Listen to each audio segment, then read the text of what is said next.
Okay, so good day everyone. So welcome to our module 3, no, research problem identification, one of the most important module in research, no.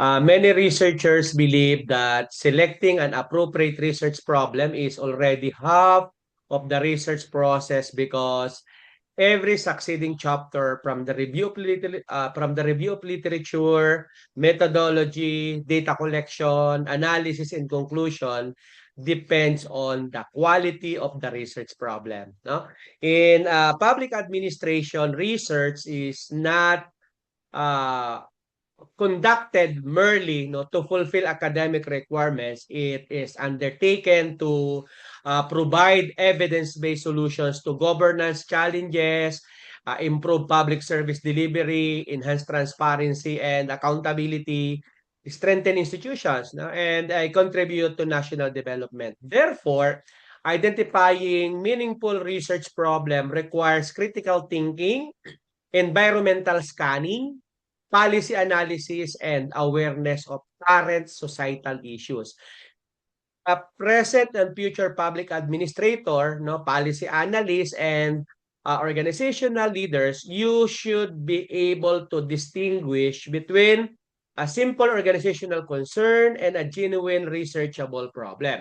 More importantly, your research should address real-world governance issues while contributing new knowledge to the discipline. Today's presenters will guide us through the process of identifying research problems from recognizing research gaps, which is too important because if we're not able to identify research gaps, so how will we be able to go through with our research and national priorities, no, of to formulating research questions and writing an effective problem statement, no.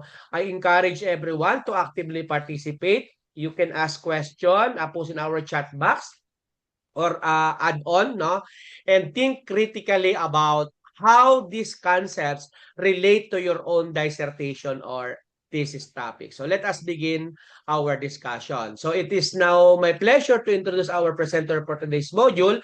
So our presenters will discuss module 3 research problem identification, covering the fundamental process of transforming practical, organizational, and societal issues into scientifically researchable problems.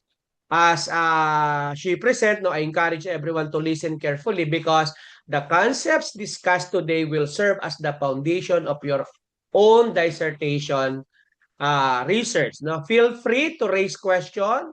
You can share experiences and engage in meaningful discussions after each topic. Without further delay, let us welcome our presenter. Go ahead po. Thank you, Doc. Good morning, Doc. Good morning, classmates. I will be presenting today our Module 3 entitled Research Problem Identification. Okay, so what is research problem identification? It is the foundational step of any scientific inquiry. It transforms a broad topic of interest into specific, clear, and testable questions. So there will be 4 items that I will be discussing today. The first is sources of research problem, and then steps to formulate the problem, checklist for a strong research problem, and how to structure. So later on, I will be presenting a structured statement of the problem.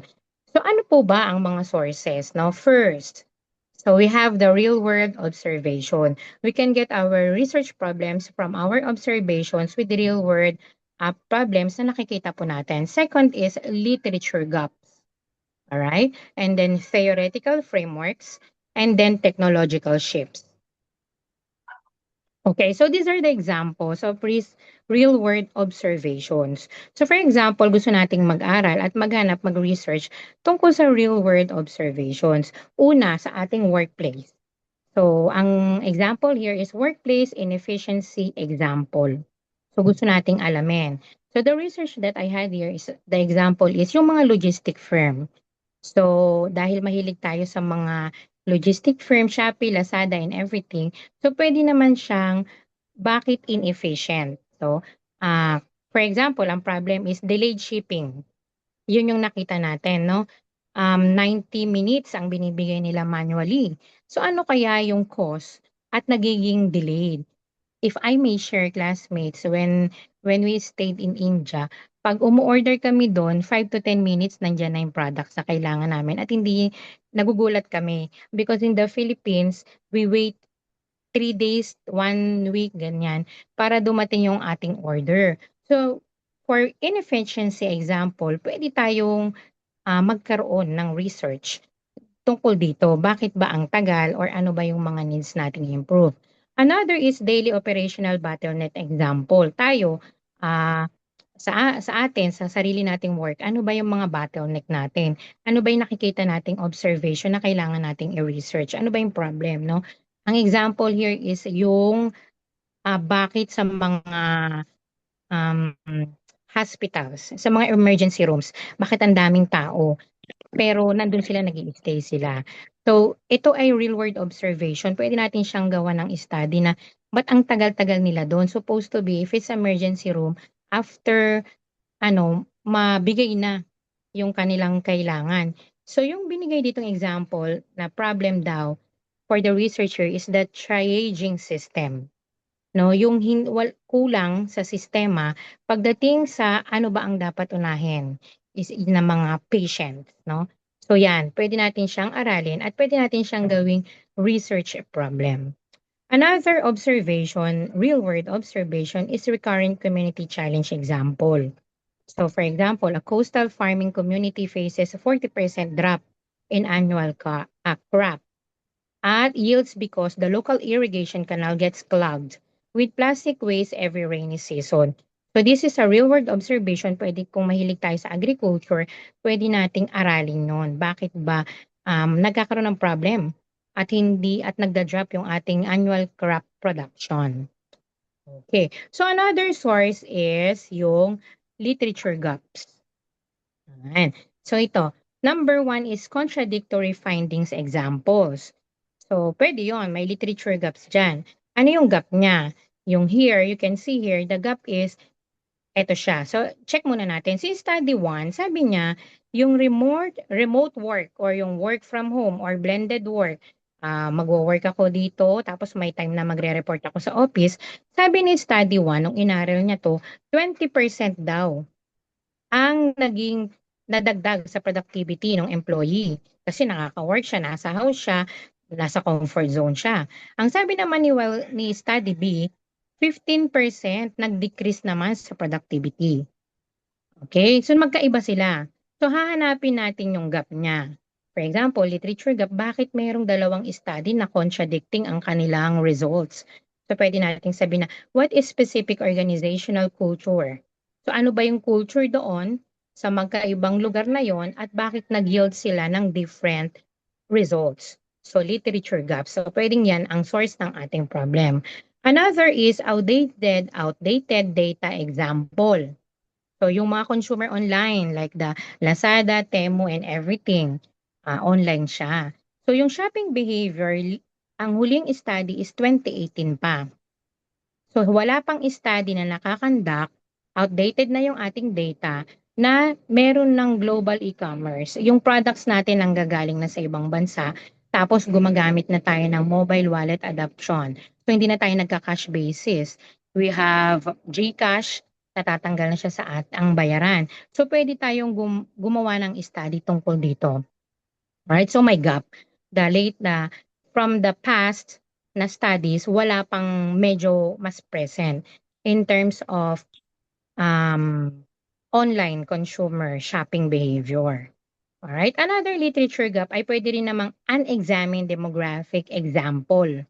So, ang dami-daming research na tungkol sa corporate burnout ng mga middle managers, ng mga managers ng mga online na 'to, may mga studies na gano'n. Pero onti pa lang yung study pagdating sa mga gig economy delivery drivers, 'no? Wala pang masyadong nag-aaral ano ba yung mga, problems nila, ano ba yung mga na-experience nila, nakakarating ba yung mga problems ni delivery driver sa kanilang boss, 'no? One example diyan is yung kapag, kasi mahilig ako mag-joyride. So nagkukuwento sa akin minsan ang mga rider na, ah, inaano sila, yung kina-cancel.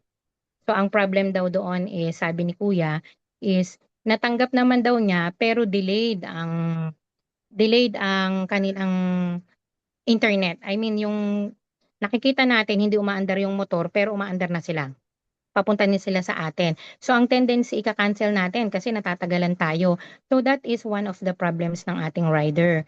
Tapos pag nag-cancel tayo nandoon na sila. So hindi ito nalalaman, no? So pwede tayong mag-examine. So there is a literature gap na merong mga demographic people, may mga ibang people na hindi natin naaaral. So these three can be the sources of our research problem din, aside from real world na mga experiences. So the second is literature gaps. The third is theoretical frameworks. So meron na tayong existing theoretical frameworks na nasa paligid, pwede rin natin siyang gamitin as research problems. This involves taking an established scientific or business theory and testing if it still holds true to a completely different environment. May theoretical framework na, ginamit na sa dati, but this time let's use it into a different environment. For example, gusto kong i-check yung theoretical framework. I remember my study is yung communicative competence. No? So, inaral siya sa US, sa mga studies, sa mga books na ginagamit sa US, yung communicative competence ba ay included sa kanilang mga books. So, trinay ko rin siya at tinignan ko yung mga learning materials sa DepEd kung meron bang communicative competence na mga activities at lessons doon. Kasi gusto natin na maging communicatively competent ang ating mga learners para pag nag-abroad sila barang araw. So I use this theoretical framework on communicative competence at tinignan ko siya dun sa books natin. So syempre there are findings na gusto natin na maging communicative competence sila globally, pero kulang sa activities ang ating mga learning materials. So yun yung naging finding sa aking study when I use the theoretical framework. So ang example dito is yung theory of planned behavior.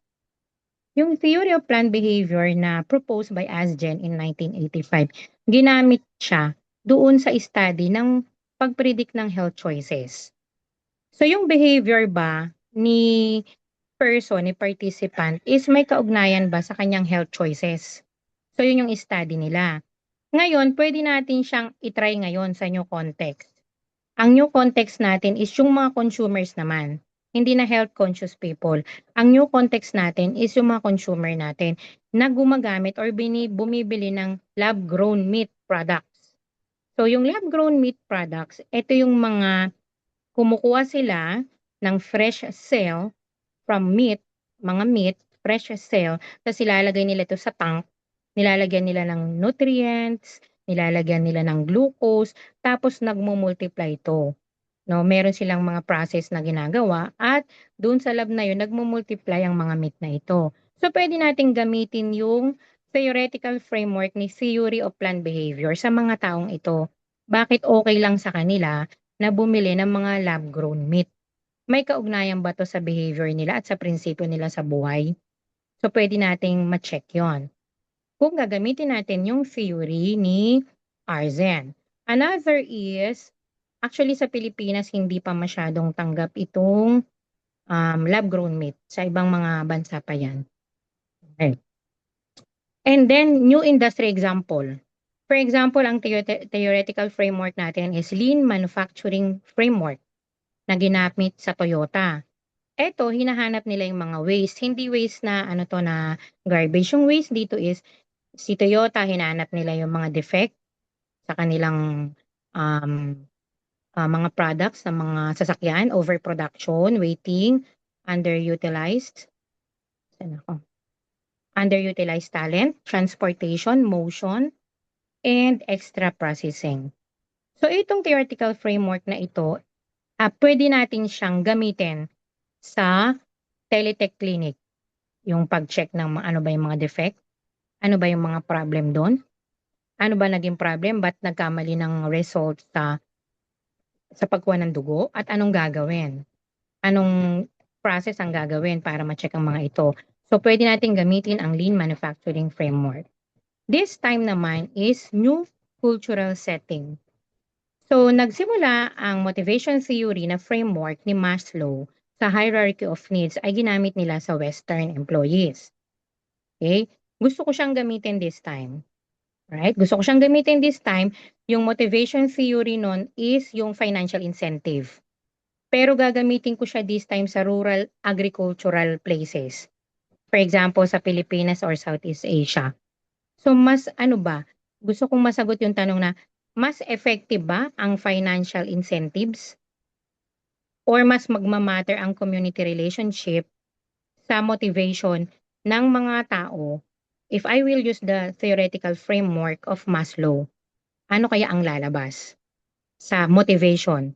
Parehas ba ng motivation in terms of Western na namo-monetize my financial incentive o mas namo-motivate ang mga farmer dahil may community relationship? So, i-check ko siya. I will be using the theoretical framework ni Maslow. Pwede rin yun. That is culture. Iba yung setting nila, iba yung setting natin. Pwede rin yan. So, let's go now to the fourth one. Pwede rin namang research natin. Ang problem natin ay manggaling sa technological shifts. Napakauso niyan ngayon, no? So, this problem look at how a disruptive new technology changes human habits, jobs, or legacy systems. So ngayon is usong-uso na siya. Pwede natin siyang aralin. No, yung technological shifts, iba na ngayon. So for example, here's generative AI impact example. So i-evaluate natin yung integration ng ChatGPT in university coding courses. At titingnan natin kung nakakaapekto ba ito sa critical thinking at independent debugging skills kung computer skill student ka. Alright, so pwede to, no? So paggamit ni ChatGPT or ng mga AI generated na mga search websites, no?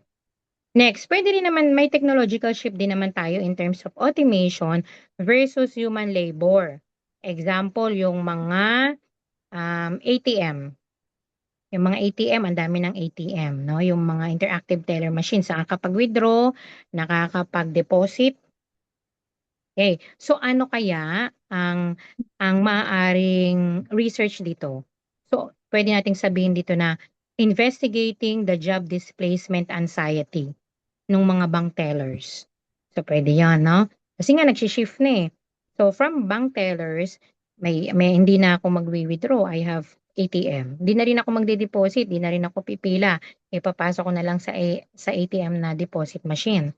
So, pwede nating i-check or i-research na nagbago na yung technology at ano ba yung effect nito sa anxiety nung mga bank tellers natin. Pwede yan. Alright? And the third one is technological shift naman is behavioral shift example. Analyzing how the rise of short-term video algorithms like TikTok or Instagram Reels affects the attention span and impulse buying habits of consumers ages 18 to 24. Katulad natin, mahilig tayong bumili, no? Nakakakita lang tayo sa TikTok, bibili na tayo. So, pwede natin siya na aralin, i-research. Nagkaroon ng technological shift, pwede natin siyang, bakit nagiging impulsive buyer na tayo? So, pwede natin niyang aralin, no? Okay. So, those are the four types of sources, problem sources na pwede nating makuha. First is real-world problems. Second is yung literary gaps, yung mga hindi na-aral at nagkakaroon ng contrasting results. Tapos yung third is existing theoretical framework na gusto nating i-test sa different context at yung technological shifts. So pwedeng dun manggaling ang ating problems. No? Next topic is steps to formulate the problem. So, may problem na tayo, nakapili na tayo for example, ano nang gagawin natin, no?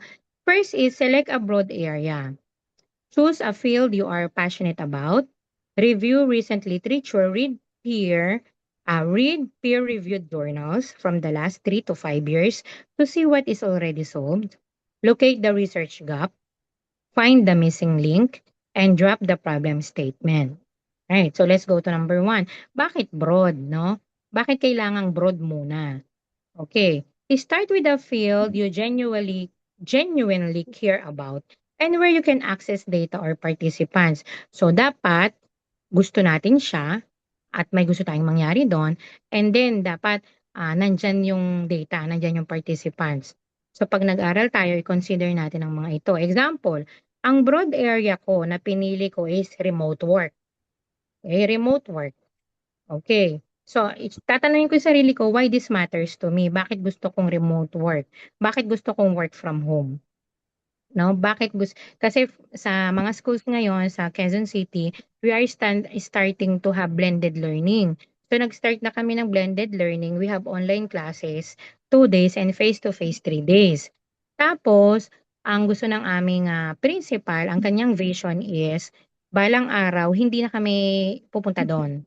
So during online classes, ang vision ng aming principal is dito na kami sa house. Tapos yung 3 days na face-to-face, dun lang kami pupunta.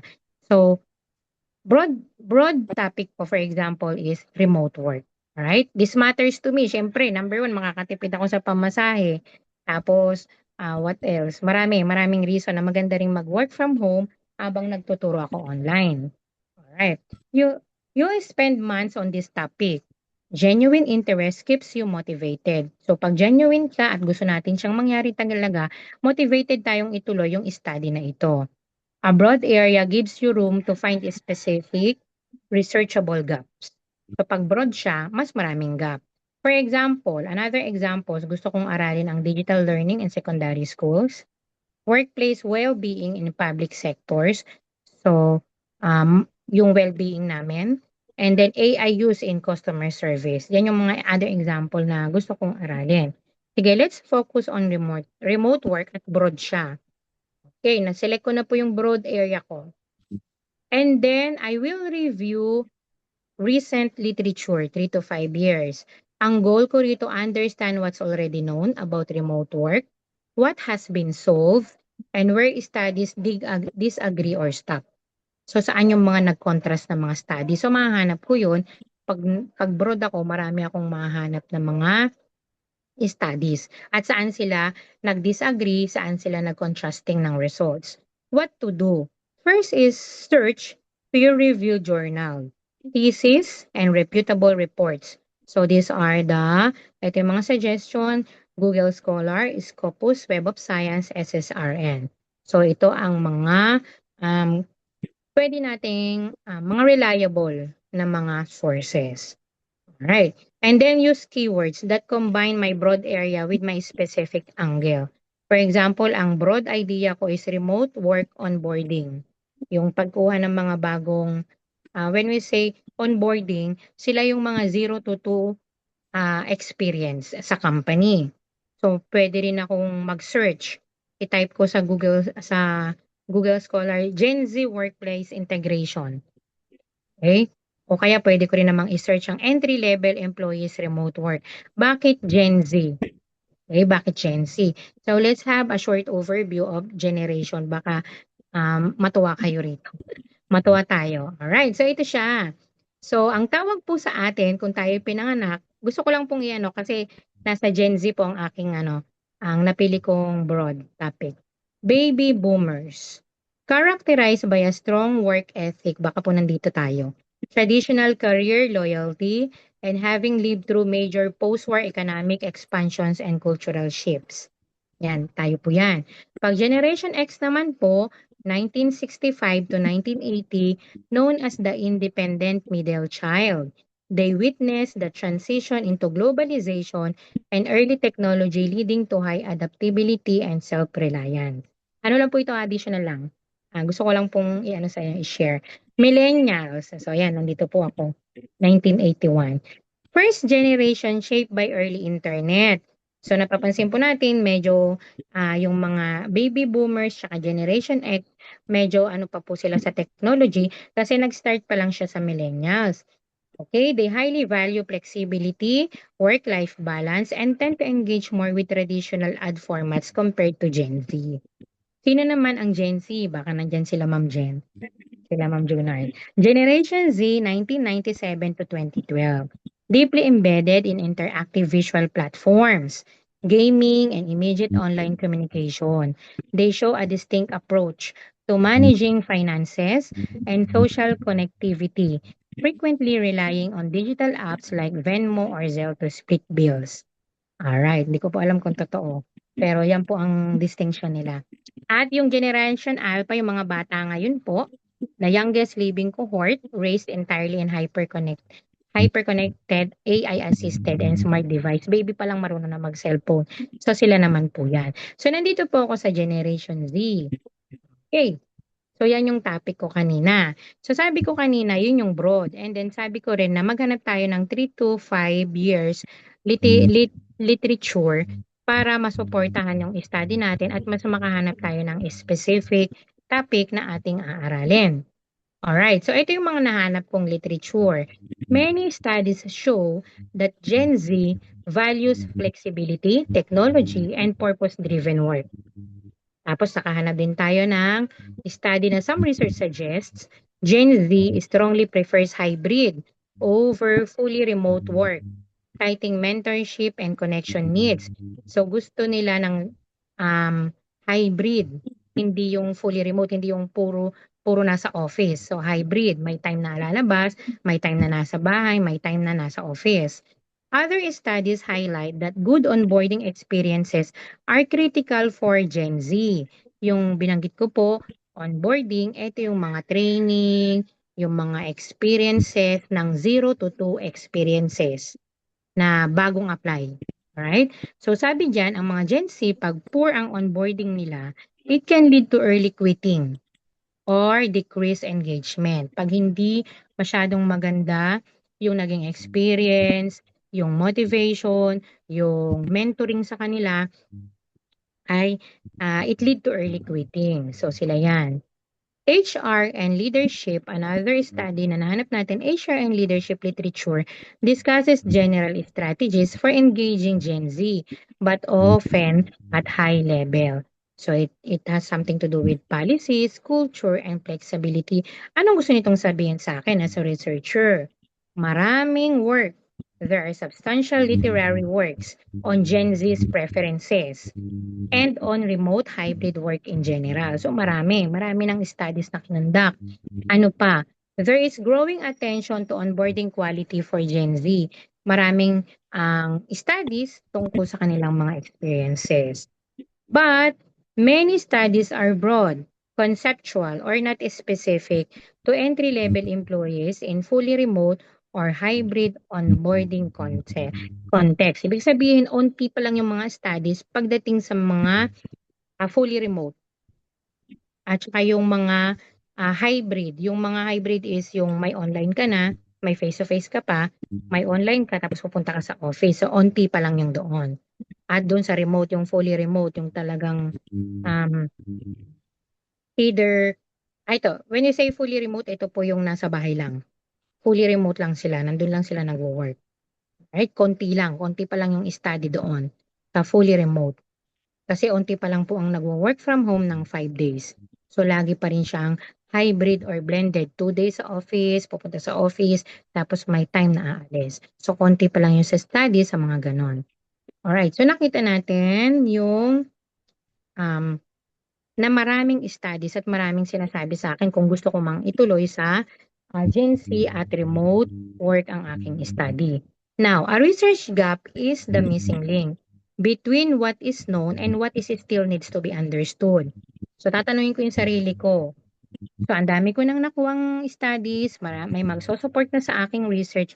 So, sino naman ang gusto ko? Kasi may missing link may research gap may mga taong hindi naaral. No? May mga demographic na kailangan nating aralin. Who is understudied? So, pwede akong mag-focus dito. Kung itong makikita kong research gap, right? Doon sa aking napili. Entry-level Gen Z employees. So, onti pa lang yung nag-aaral sa mga 0 to 2 experience. Pero doon sa mga matagal na sa company, medyo marami na nag-aaral sa kanila. Lalong-lalo na sa mga experiences ng mga managers. Alright. What context is underexplored? Explored. Example, fully remote, yung nasa bahay lang, or hybrid, onboarding on specific industries. Sino doon yung hindi masyadong na-explore? So, pwedeng yun ang aking maging research, no? Research problem. What outcome is not well measured? Ano yung hindi masyadong na-measure sa mga studies? Time to productivity, retention in first 6 to 12 months, sense of belonging, perceived support. So, pwede ko rin, so ito na yung mga specific kasi broad tayo, so ang dami nang binibigay sa ating specific na ating research problem. What contradictions or limitations exist? Example, some studies say Gen Z likes remote work. Others say they feel hindered by it in their early careers. So, pwedeng ito yung limitation. Ito yung nakita kong gap. So, bakit yung iba gusto nila ng Gen Z sa study mo, pero sa study ko naman, hindi naman. So, may nakita akong research gap at yun ay aaralin ko. Pwede rin naman yun. Alright, possible gap statements. While many studies explore Gen Z's general work preferences and remote work trends, few examine how remote onboarding practices specifically affect the early performance and retention of Gen Z entry-level employees. So, pwedeng, ito yung gap niya, no? Konti pa lang yung nag-aaral tungkol doon sa early performance ng mga entry-level. Pwede rin namang existing research emphasizes high-level HR policies for Gen Z. So maraming policy ang HR para sa mga Gen Z. Pero kulang ng evidence. Ayan, no? It lacks evidence on which onboarding elements. Example, peer mentorship, digital tools, structured check-ins, most improved remote integration for first-time workers. So ito yung mga hinahanap ng mga first-time workers sa mga Gen Z. So, naghahanap sila ng mentorship, naghahanap sila ng digital tools, ng mga check-ins, sino yung mga pwedeng mag-mentor sa kanila. Pero ang dami-daming ine-emphasize na HR policies. Pero may research gap, walang detailed element, walang detailed evidence na nagpapakita na ang mga Gen Z ay na-train ng maayos, yung 0 to 2 experience. So, yun yung pwede nating research gap at hanapan natin ano kaya yung mga naging effect at bakit umalis sila agad. So, pwedeng ganon. Alright, so your niche is how remote work affects the onboarding of Gen Z entry-level employees. So, pwedeng yun yung naging aking gap, no? Ano ang naging effect nito ng remote work dun sa mga bagong Gen Z pa lang. Okay, so pwede yan. Alright. Okay. So this time po, meron na tayong nakapaganap na tayo, may source na tayo. Na-check na natin yung mga research gap and limitations. At na-specify natin, na specific na rin yung broad natin, na specific na natin, no? Nakahanap tayo ng gusto nating tunguhin. For example, this one. Balik ko lang po For example, ito yung specific na aralin ko. Or gusto ko rin namang aralin po, ito, yung retention in first 6 to 12 months. Bakit yung iba umaalis? So, pwedeng ganon. So, pwedeng yun ang naging specific na gusto kong hanapin na study. Right? O pwede rin itong perceived support. So, i-check ko yung mga nagwo-work na Gen Z na mga 0 to 6 months at gusto kong alamin yung perception nila in terms of support and motivation at bakit namomotivate ba sila or what. So, kunyari, yan na yung nagustuhan ko, perceived support. Okay. So, i-drop ko na siya. Okay? A strong problem statement does three things. First, describe the current issue clearly. Tapos, alamin ko siya why it matters. Tapos, practical ba siya? O may theoretical significance ba siya? At aalamin ko kung paano ko maa-address yung napili kong research problem. Alright, i-draft na natin siya. For example, parang tumalon. Wait lang po. Parang may nawala. Sorry. Okay naman. Sorry lang po. Alright, context. Remote and hybrid work have become common, especially after the pandemic. So, nauso na siya. After yung pandemic, natuto na tayong mag-online. May ganun pala. Kasi po kami po sa DepEd, araw-araw kami nagtuturo. So, kami ay natutong mag-online nung pandemic. So may ganun pala, which is actually sa Pilipinas huling-huli na rin tayo. Or hindi naman sa Pilipinas kasi there are hybrid and there are blended learning na sa malalaking universities at sa mga colleges, pero hindi pa siya nai-implement sa lower grade like the high school and LM. So medyo nahuli lang ng konti, si DepEd, pero meron na siya. Actually meron na siya, meron ng ibang bansa na gumagamit na ng online, meron na ring mga universities. Nahuli lang talaga si DepEd kasi nga siyempre maraming factors 'no, hindi lang financial or everything, marami pong factors kung bakit na-delay. Pero dahil sa pandemic, na-utilize ang online learning at blended learning. So, maganda pa rin ang naging effect nito 'no, kahit papaano nagkaroon ng good effect si pandemic in terms of, pag-develop ng, technology skills ng mga teachers kagaya ko. Okay, so na-improve kami in terms of technology at nakakasabay kahit papaano. Alright? So organizations are still adjusting how they onboard new employees in these new settings. Hindi lang okay, so ito yung problem. Gen Z employees who are now entering the workforce in large numbers report high expectations for onboarding quality. So yung onboarding nga po ay yung it has something to do with mentoring, training, yung mga ganon. Including clear role expectations, fast access to tools, and opportunity for connection and mentorship. So yun po yun. No? Meron silang 'pag bago kang employee, meron kang high expectation sa mga bagay na ito. Like onboarding, anong role mo, ma-a-access ko ba yung mga tools sa company, at yung mentorship, yun. So yun yung ating mga high expectation 'pag bago tayong apply. However, many organizations use onboarding processes designed for in-person work or for more experienced hires. Okay, so mas ano siya sa in-person. Si Gen Z nga is parang gusto niya ng hybrid. So marami tayong processes, marami tayong mentoring, marami tayong training, pero siya ay kadalasang, face to face. Yan, at mas kadalasan doon sila ginagawa sa mga eksperyensiyado.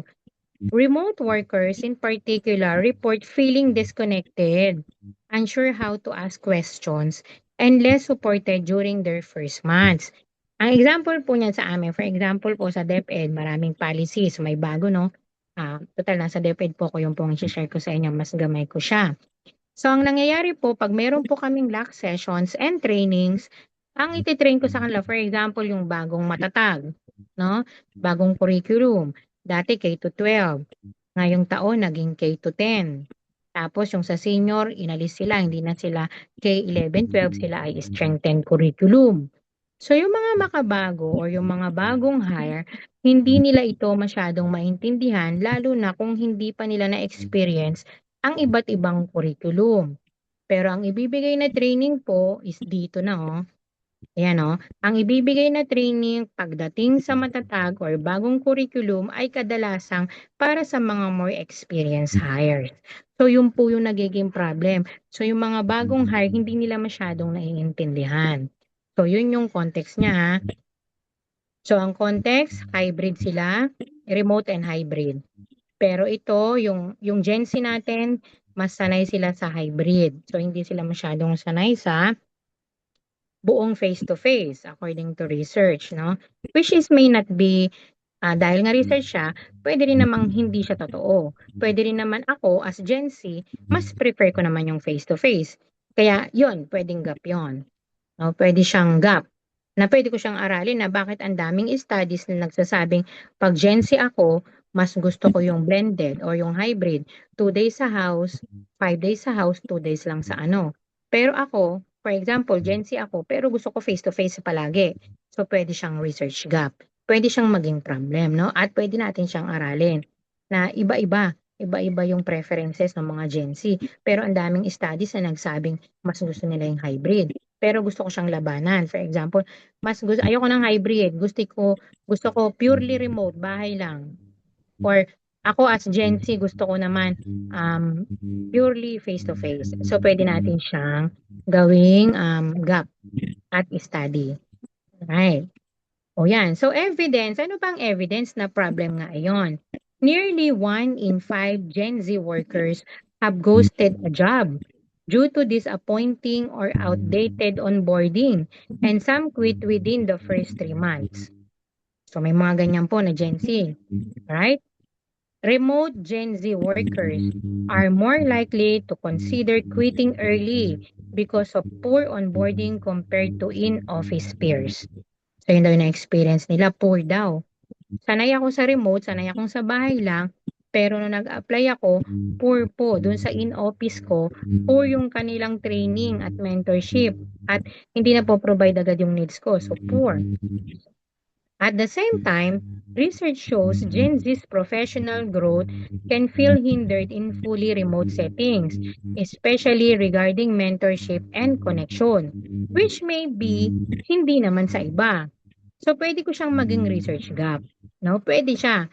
For example, ako, remote ako, pero hindi ko naman sasabing hindi ako nag-grow professionally. So, pwedeng ganun na. So, pwede rin naman natin siyang maging research gap. Pero, ito yung mga nakitang problem sa studies na chinek natin kanina. Alright. Why it matters. High early turnover and slow time to productivity increase recruitment and training costs. Alright? Poor onboarding experiences can damage employer brand and reduce long-term engagement. So, may damage siya kapag hindi natin pag-poor yung onboarding natin. For HR and organizational theory, there is a gap in understanding which remote onboarding practices best support Gen Z, entry-level employees integration, performance, and retention. Yan. Paano ko siya i-address sa aking study? Yan. So, ito ang gagawin ko.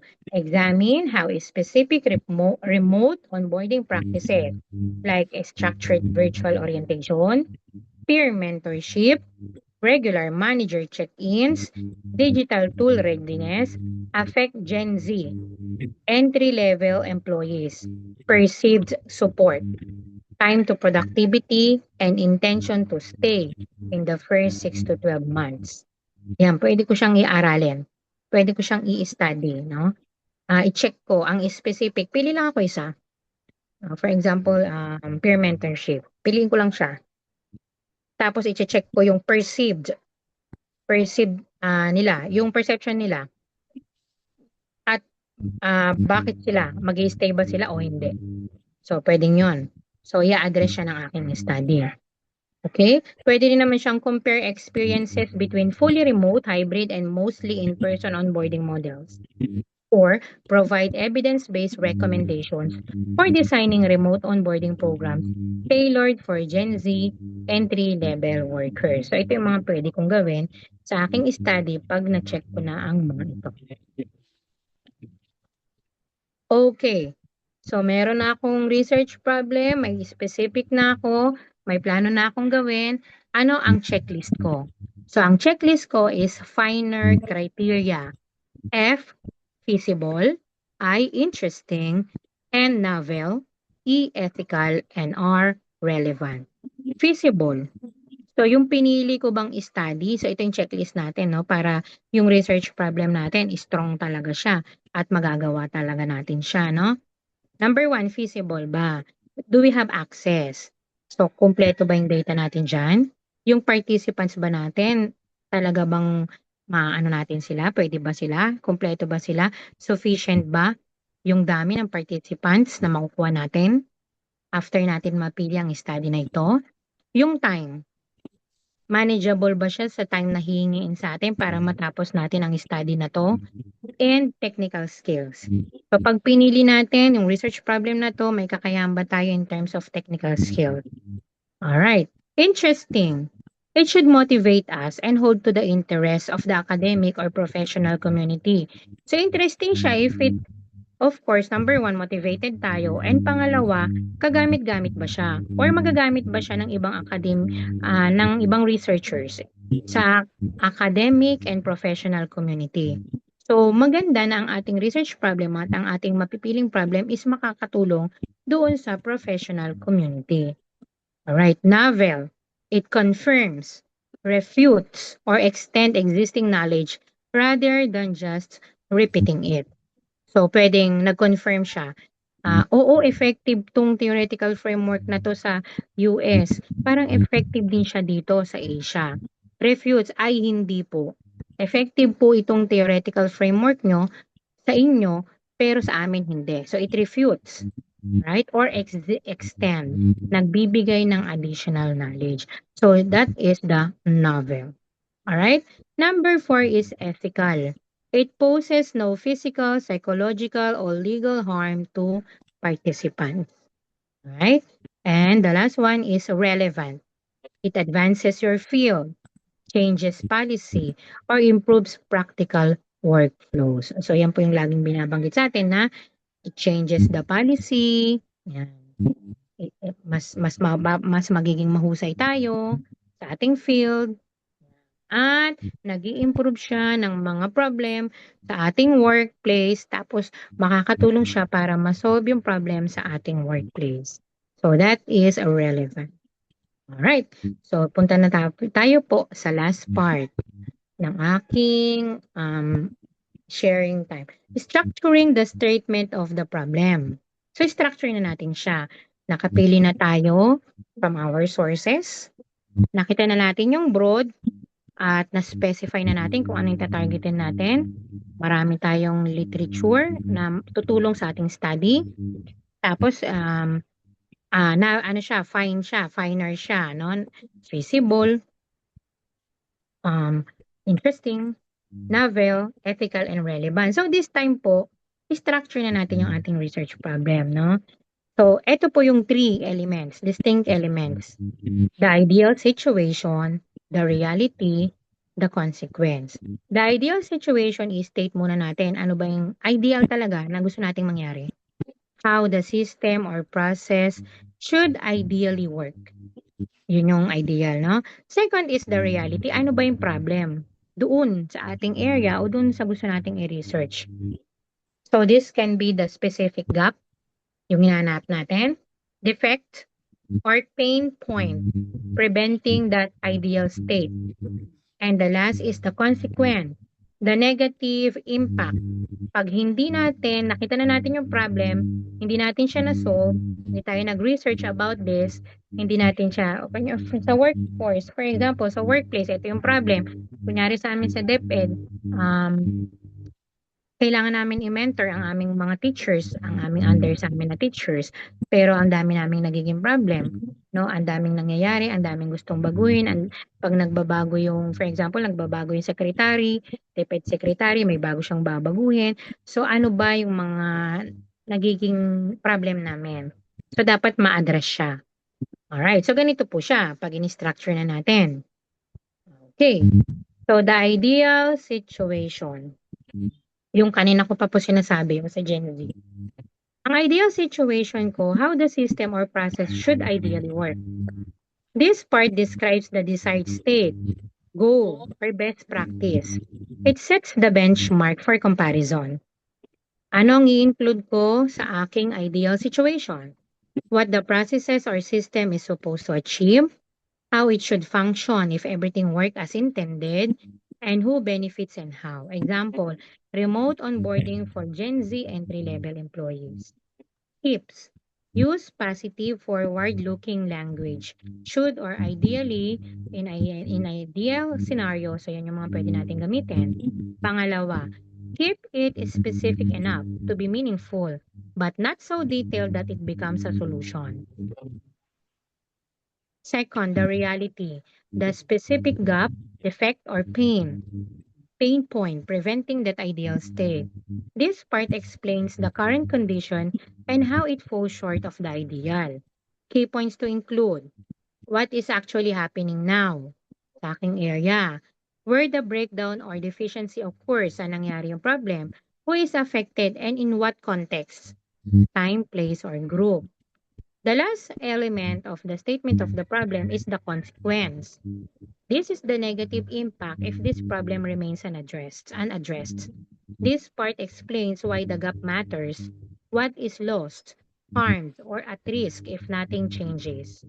Key points to include impacts on individual, example, stress, performance, satisfaction. Impacts on the organization or system, example, cost, turnover, quality, reputation. Broader implications, example, equity, long-term capability, and policy goals. So ito yung example niya po. Alright. So yung naka-underline, yan po yung ideal situation. Yung this one, this is the problem. And this one is the negative impact pag hindi na-solve yung problem. Alright. Sige, let's check po. In an ideal situation, all entry-level Gen Z employees experience a structured, supportive onboarding process that provides clear role expectations, timely access to tools and systems, regular check-ins with managers, and meaningful opportunities for peer connection, even in fully remote or hybrid work environments. So yun po yung ideal na situation. If remote tayo, kay hybrid work tayo, dapat ito yung nangyayari. Ito yung expectations, no, ng mga entry-level Gen Z. Okay, pero ano ang nakita nating problem? In reality, many organizations will use onboarding processes designed for in-person work or for experienced hires. Gen Z entry-level employees in remote or hybrid settings often receive inconsistent information. So yun na po yung unang problem. Delayed access to systems. Okay, kasi bago sila eh. Siyempre, yung mga luma ang laging may access. Minimal manager interaction. Right? So medyo onti lang yung time ni manager or ni mentor sa kanila. Few structured opportunities to build peer relationships, leaving them feeling disconnected and under-supported during their first months on the job. Right, so yan po yung nakita nating problem. So this is the ideal, this is the problem, and this is the negative impact pag hindi na-address yung problem. If this gap remains unaddressed, organizations risk higher early turnover, slower time to productivity. So ito yung mga negative impact niya. Increased recruitment and training cost, while affected employees face reduced engagement, lower job satisfaction, and weaker professional development at a critical stage in their careers. So yan na po siya ang ating statement of the problem. Okay, so try ko naman po siya sa amin. Try ko po siya sa DepEd. Okay. Sa DepEd naman po, ang ideal po sa amin, so in ideal DepEd Division Office, sa Division Office, ang all reports po na marami kaming reports. Diba yan nga po yung ang dami daw pong reports. So mas maraming ginagawang reports si teachers kaysa sa pagtuturo. That's one of the dilemmas.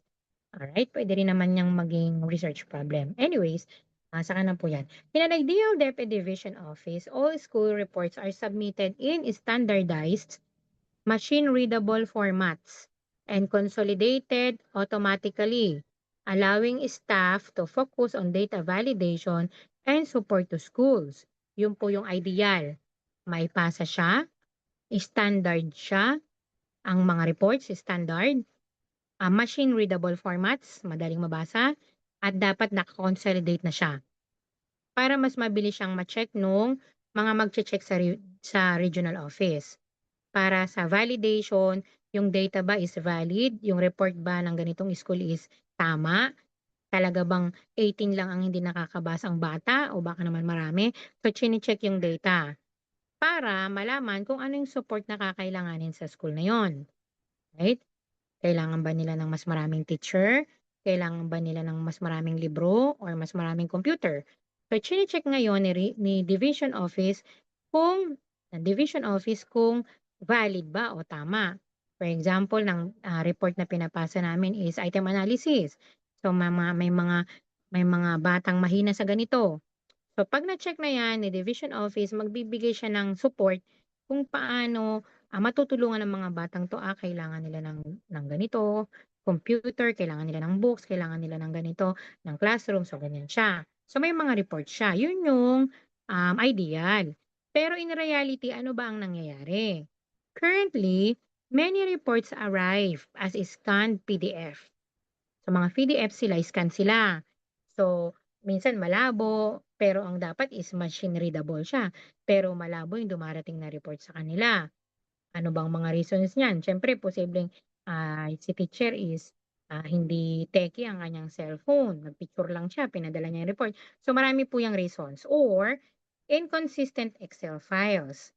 So yung mga Excel files, inconsistent yung mga result. So puwedeng, "Uy, bakit ang taas ng binigay niyong item analysis pero in reality maraming bumagsak." So may mga inconsistent report or ang report ng nabigyan ng payong ni Joy is ang nailabas naming payong, for example, na kulay red ni Joy is, 10,000 sa school niyo. O bakit dito sa report is hindi siya ano, so inconsistent yung report. So it will require, of course, the staff to manually re-enter. Uulitin na naman ng mga staff doon sa division office. I-re-enter na naman nila yung mga ano, kukunin nila yung mga report na hindi nilagay sa report na nakasulat kamay na may pirma-pirma ng mga bata na nag-receive sila, for example. At hindi siya parehas sa report sa Excel file. So ang mangyayari nito, ire-retype siya, ire-re-encode siya ng mga tao sa division office at nade-delay at nagkakaroon ng error 'no, ng error rates. So anong magiging consequence nito? If unaddressed, this leads to delayed reporting to regional offices, inaccurate data for planning, and increased workload and burnout among non-teaching personnel. Ganito po kasi yan. Sige, I will give you an example. Halimbawa po is nagkamali, no? Nagkamali siya ng report.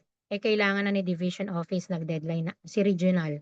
So, nag-deadline na si regional. Sabi niya, ibigay nyo na tong report nyo. For example po, yung uso ngayon, yung ECP, yung pagpapopromote. Halimbawa, hindi nabibigay ng maayos yung report, so tatagal po siya. Ibabalik siya sa school. Ipapaayos ulit yung report. Tapos, nagbe-burnout diyan yung mga teaching personnel. Yung mga teaching, kasi sila magre-recheck ng mga papel. Halimbawa, si applicant ganito, may 200 applicants. Eh, hindi nagtugma sa report. Nagkaroon ng discrepancies. Ibabalik. Uulitin na naman ang pag-check. So, nagkakaroon siya ng burnout dun sa mga non-teaching kasi hindi naman na si teacher ang mag-aayos niyan. Yung mga non-teaching na, yung mga staff na nasa office. So, ito yung sa DepEd, for example. Ayan. So, ito na siya. Pag ginawa ko na siyang statement of the problem ng aking study. Kung sa DepEd at aalis ako sa remote kanina na sinabi ko, try ko naman dito sa DepEd. So, ito na magiging statement of the problem ko kung dito ako magfo-focus sa aking study sa DepEd. In an ideal division DepEd office, all school reports are submitted in standardized, machine-readable formats and consolidated automatically, allowing staff to focus on data validation and support to schools.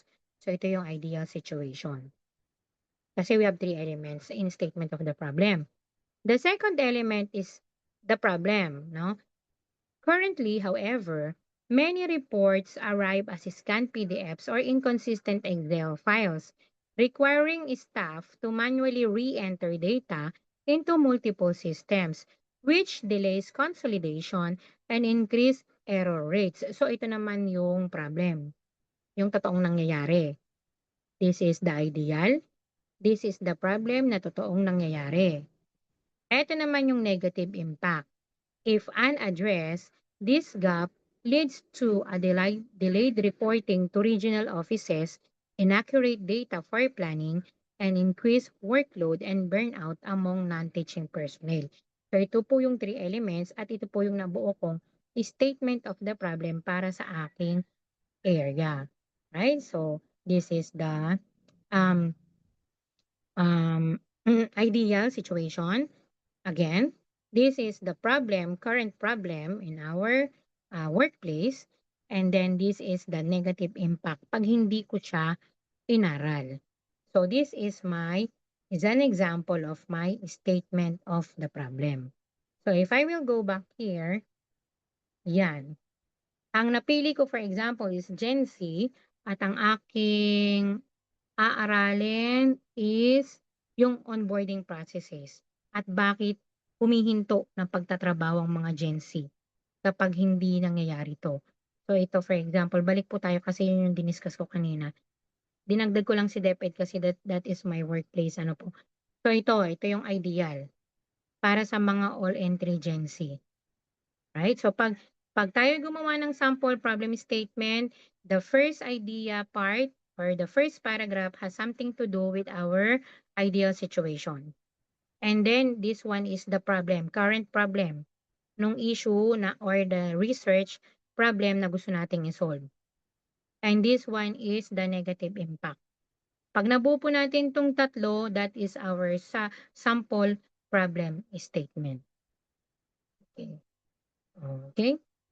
So ang ating pinaka-topic dito is yung naging problem no ng Gen Z entry pagdating sa remote at hybrid setting, naging problem nila at bakit hindi sila nag-i-stay sa company. So yan po ang ating research gap. Alright. So, yun po ang aking report. For the recap, research problem identification, we discussed sources of research problem kanina, steps to formulate. So, ang sources po natin, let's go back. Ang sources po natin is pwedeng world problem experiences, pwedeng theoretical framework, itatry natin sa different context. Pwede rin namang yung gaps, study gaps or mga gaps, research gaps. And then the fourth is pwede ring source ng ating research problem is yung ng technology, makabagong current trends ng research. Alright, tapos naaral na rin po natin yung steps to formulate the problem. Okay, so yung example dyan is kailangan broad muna siya. And then let's look for 3 to 5 years literary review of related literature na makakatulong sa atin. Tapos, i-breakdown natin siya sa specific para mahanap na natin yung ating problem. And then, we also discuss checklists for a strong research problem. So, may mga checklist tayo, that's the definer. So, dapat applicable siya lahat para maituloy natin ang napili nating research problem at maituloy natin siya sa ating study. And then, we also discuss structuring. So, paano ba tayo susulat ng ating statement of the problem? With that, thank you so much po sa inyong pakikinig. Maraming salamat po. If you have questions po and additional po sana, if you can give additional po, maraming salamat po. With that, my report ends here po, Doc. Thank you so much po, Doc and Okay, classmates. sige. Thank you so much, Madam, no? Thank you to our presenters for an informative discussion, no? Allow me to summarize the important ideas, no, presented today. Again, research begins with curiosity, but develops through systematic investigation. No? A good research problem does not simply describe an issue. No, it must explain why the issue exists, why it matters, and why it deserves scholarly investigation. This topic emphasized that research problems should organize or research problem originate from actual societal, organizational, and policy concern, specifically for public administration, rather than from assumption, no, or personal interest alone. We as researchers must establish the existence of knowledge gap supported by evidence from previous studies, organizational reports, no, government statistics, and existing literature. So research question as the roadmap of the study, no, every objective, hypothesis, methodology, data analysis techniques, and conclusion should directly answer the research question. Defining the scope, the limitation, assumption, limitations, and significance of the study ensures that the research remains focused, no, manageable, and academically sound. Now, so a research gap is something that existing studies have not fully answered explored or explained. No, it represents an opportunity for a new knowledge. Now, research gap may involve conflicting findings, outdated studies, different populations, new technologies, new policies, different methodologies. Now, research without a gap simply repeats previous work.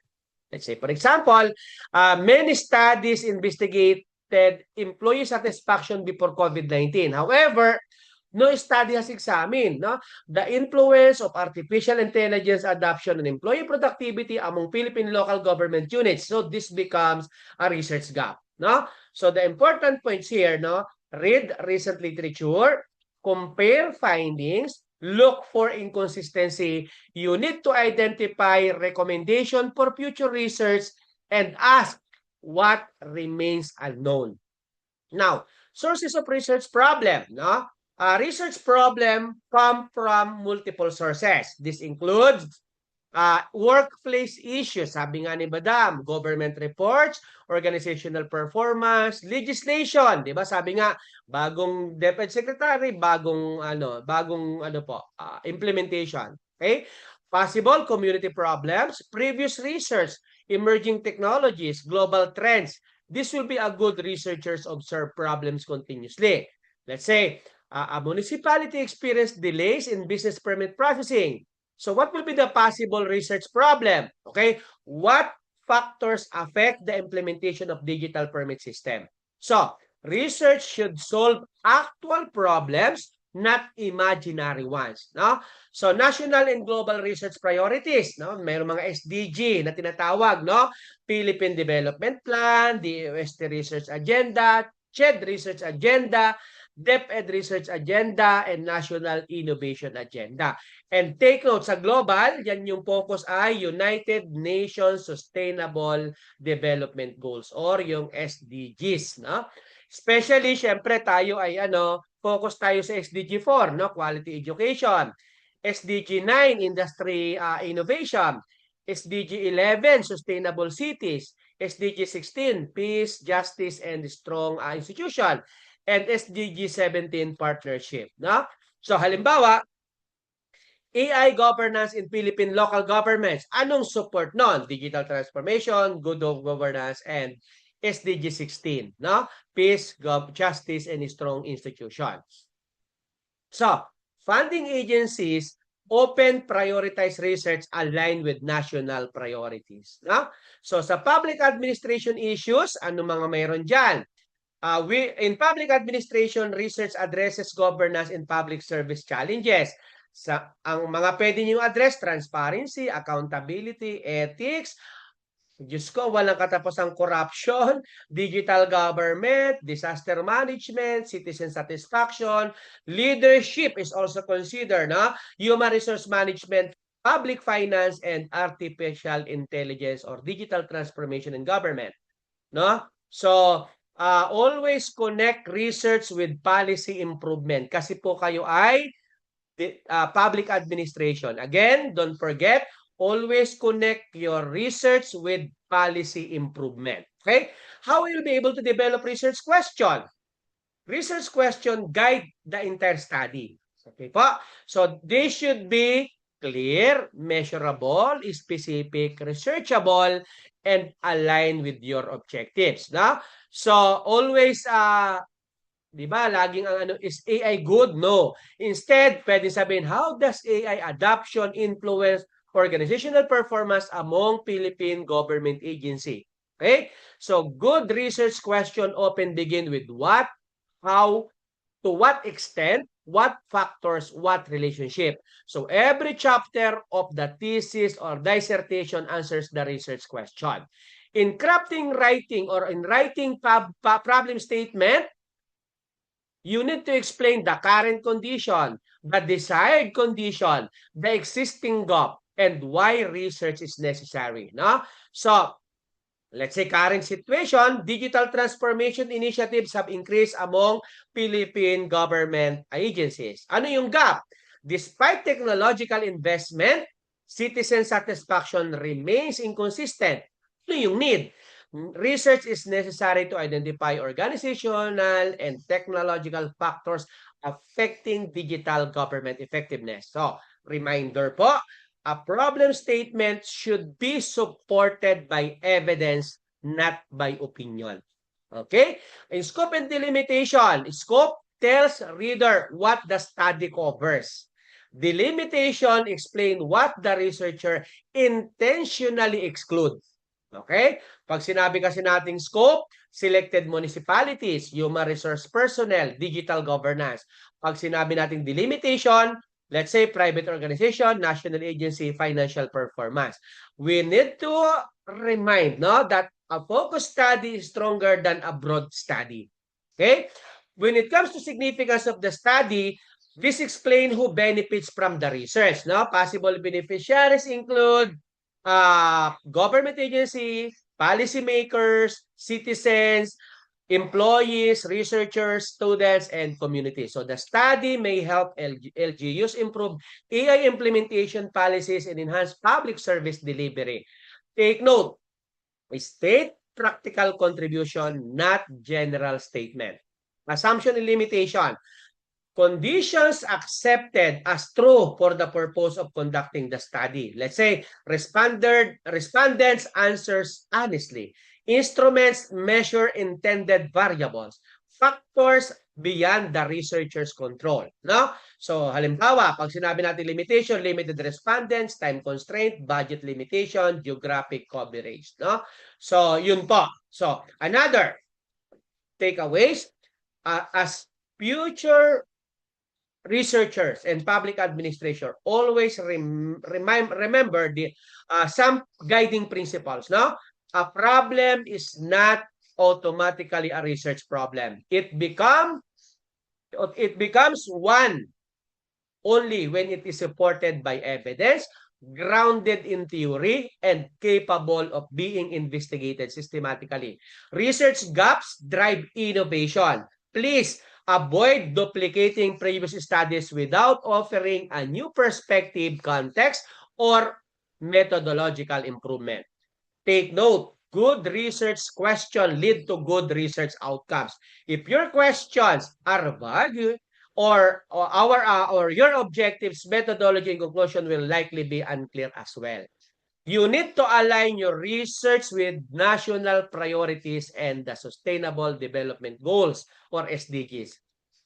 Because studies that address pressing societal and governance issues are more relevant and impactful. Now, public administration research should create public value because your work should contribute to better governance, stronger institution, improve public services, and evidence-based policy making.